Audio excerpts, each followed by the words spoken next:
When you're trading and you're trying to build wealth, you have so many other things that you have to balance in your life. You have to balance your personal life, if you have children, if you have relationships.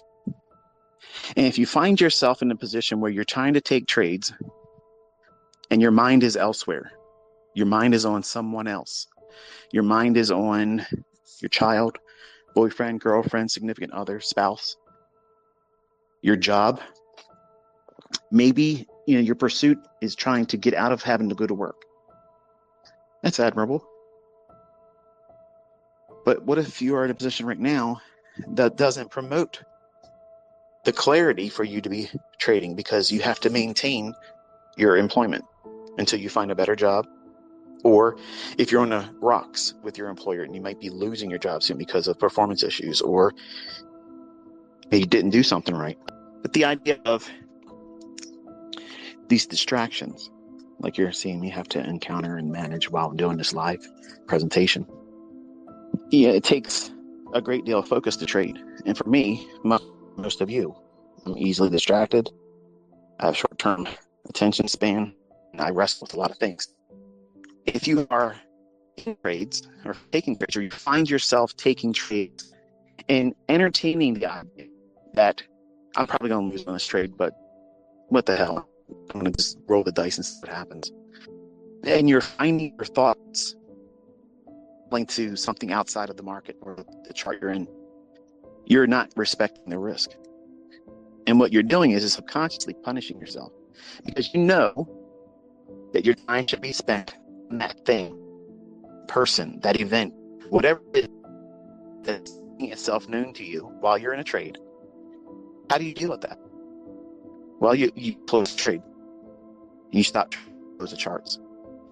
But I'm beneath the spread.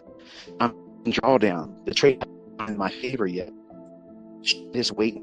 No, you know what's going to happen. Your mind is distracted. You're looking at things with a clouded mind.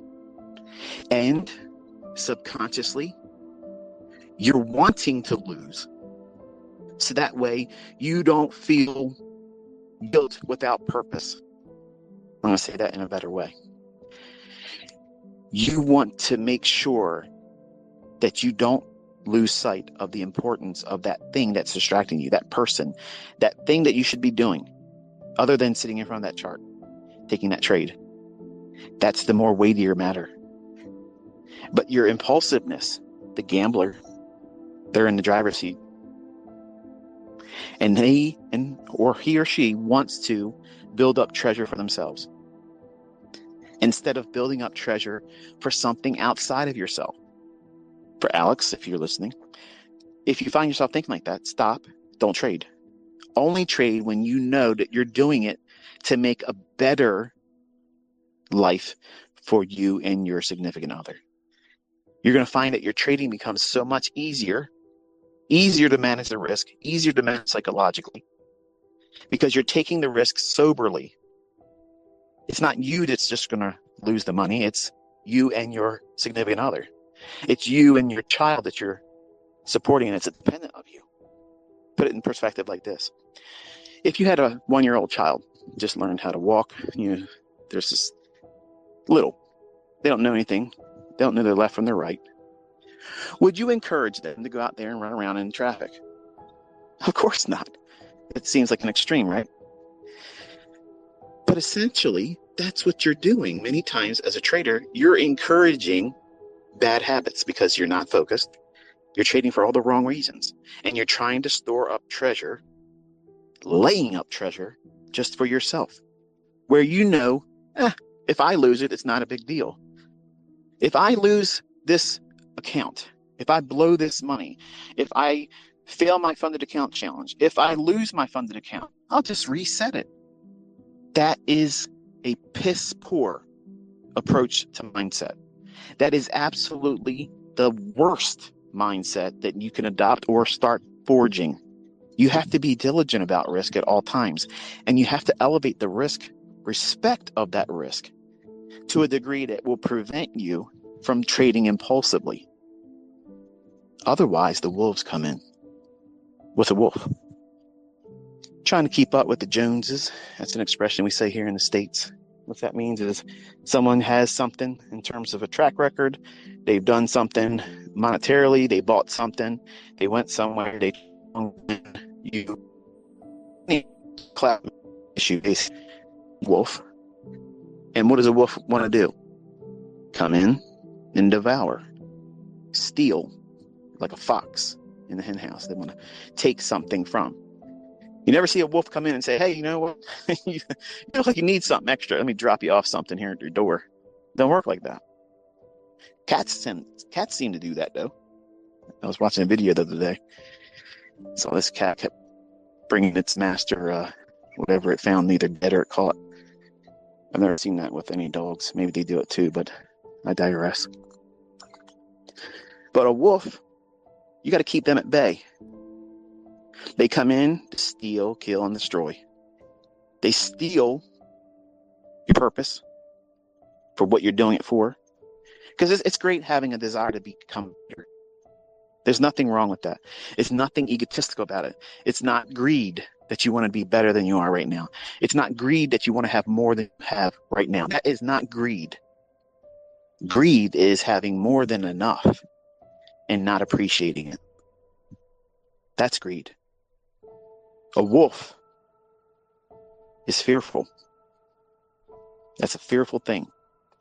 If you were in the woods and you saw a large wolf in front of you, I don't care who you are, whether you had a firearm on your side or not, that scared the shit out of you. If it's gnarling its teeth at you and it's ready to jump on you, okay, you're going to respect that risk. And that's what happens when you start doing things outside yourself.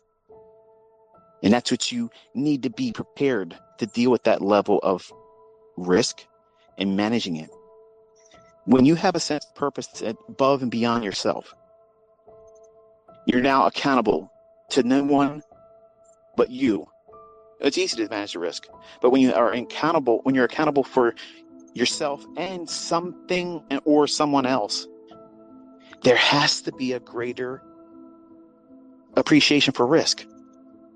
If you don't manage that risk appropriately and you do all the wrong things, try to get a trade to feel better, you aren't spending the time you're supposed to be spending with your family, but your impulsiveness, the gambler's in the driver's seat, and you're in front of those charts. So I've been there. I have done damage that I cannot replace on an emotional level with my own kids, with my wife, that I can't replace that time with. And when I talk to you about these things, and these asshats are in my comment section saying he's railing about stuff about his family, nobody cares about that. You're a broke ass person that's never going to be anybody. You're never going to amount to shit. But you're going to leave comments from somebody that's already lived it and has learned the lessons painfully. So that way you, a broke ass that won't listen to good sound reason logic, to keep yourself from making the same mistakes that I have. That's a wolf. These people out here that try to give you financial advice and they're fucking broke. They're broke. They're working still, and they're going to tell you how to manage wealth. And they're not wealthy themselves. They have no idea how to become wealthy. Not having even made it that threshold yet. That's a wolf. You got to keep them at bay. Keep them at bay. See, a wolf, they only think about themselves. I'm not thinking about myself. I'm not thinking about myself right now. I'm talking to you, strangers that I'm not going to shake the hand of. We're not going to share a meal together. We're not going to be at a pub having a drink somewhere. But I know my voice carries far now. And some of you may listen to other people say things about what it is I teach, and you might be discouraged or maybe even doubt things. Well, you're seeing a live account. You've seen things called beforehand. You're seeing students that are coming forward. And don't think that I'm trying to discourage anyone. I have certainly more to see. Saying that because it's more impressive for me as the mentor to see those individuals that could very, very easily humble everybody else out there right now. We're talking tenfold more than what you've seen. And these folks are living their life quiet, appreciative, and not trying to stir up anything. Because that's not why they got into it. They didn't get into this to feel significant. They had a greater purpose of what it is that they were trying to do. Their why for doing it is in and of itself outside themselves. What's a better parent? Someone that's willing to take risks, fly by the seat of their pants, maybe even do things at their job that might get them fired while they have a family to take care of. Or someone that shows up, does what they're supposed to do, and takes no additional risks, and does everything with the purpose in mind to provide and maintain the livelihood of their self and their family. Clearly, it's the second. But the second is not attractive right now. That's not logical to anybody right now. That's boring. That's not exceptional. But in fact, it is exceptional. Because most of the things you see online is fake. It's an illusion. You're only seeing that fleeting moment where they did something right. And the lack of consistency, longevity, there's no evidence of that. But you'll buy into the image of it all. If I was a wolf, really a wolf, I could fleece all of you. And you'd pay me whatever I want. And I would feed you just enough to keep you going. And I can get way more richer than I already am. It's not my purpose. I'm spending my Saturday pacing around my pool in my pajamas still, walking around in slips and a wife beater, hair uncombed. I ain't brushed my teeth yet, just had breakfast. And I'm spending my time demonetized with you, coaching you, counseling you, encouraging you not to lay up treasure just for yourself.